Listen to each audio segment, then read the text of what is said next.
కేవలం 90 సెకండ్స్ లో 5 హెడ్లైన్ వార్తలు చూసేద్దామా? స్వెన్ నెట్వర్క్ సూటిగా సుత్తి లేకుండా.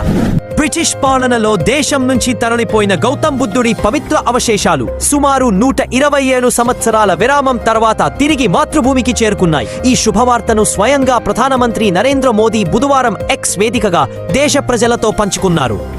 ఆస్ట్రేలియాలో ప్రభుత్వం పిల్లలకు యూట్యూబ్ నిషేధించింది. 16 ఏళ్లలోపు పిల్లలు ఇకపై యూట్యూబ్ ఖాతాలను తెరవడానికి వీలులేదు. ఇప్పటికే టిక్ టాక్, ఇన్స్టాగ్రామ్, స్నాప్చాట్ వంటి సోషల్ మీడియా వేదికల విషయంలో ఆస్ట్రేలియా ఇలాంటి నిబంధనలనే అమలు చేస్తుంది.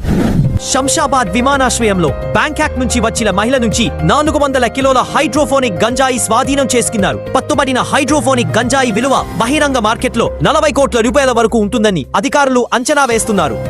రష్యా నుంచి భారత్ చమురు దిగుమతి చేసుకోవడం జీర్ణించుకోలేకపోయిన ట్రంప్ ఎట్టకేలకు ఒక భారీ కుట్రకు తెరతీశారు. పాక్ తో ఒక ఒప్పందం చేసుకున్నామని, పాక్ అమెరికా కలిసి భారీ చమురు కేంద్రాలను అభివృద్ధి చేస్తున్నామని, దీనికోసం చమురు కంపెనీని ఎంపిక చేస్తున్నామని, ఏమో ఎవరు చెప్పగలరు, ఏదో ఒక రోజు భారత్ కు పాక్ చమురును అమ్మవచ్చేమో అని డొనాల్డ్ ట్రంప్ అన్నారు. చైనాలోని షాన్షీ ప్రావిన్స్ నగరంలో పీరు నదిలో ఉధృతంగా ఉన్న వరద దాటికి లావో ఫెంగ్షియాంగ్ అనే బంగారం దుకాణంలో ఉన్న సుమారు 20 కిలోల బంగారు నగలు కొట్టుకుపోయాయి. షాప్ యజమాని కుటుంబ సభ్యులతో పాటు ప్రజలు వీధుల్లో మట్టి తవ్వుతూ మిస్ అయిన బంగారం కోసం గాలించారు. ఇప్పటిదాకా 1 కిలో బంగారం తిరిగి లభించింది అని షాప్ యజమాని తెలిపారు.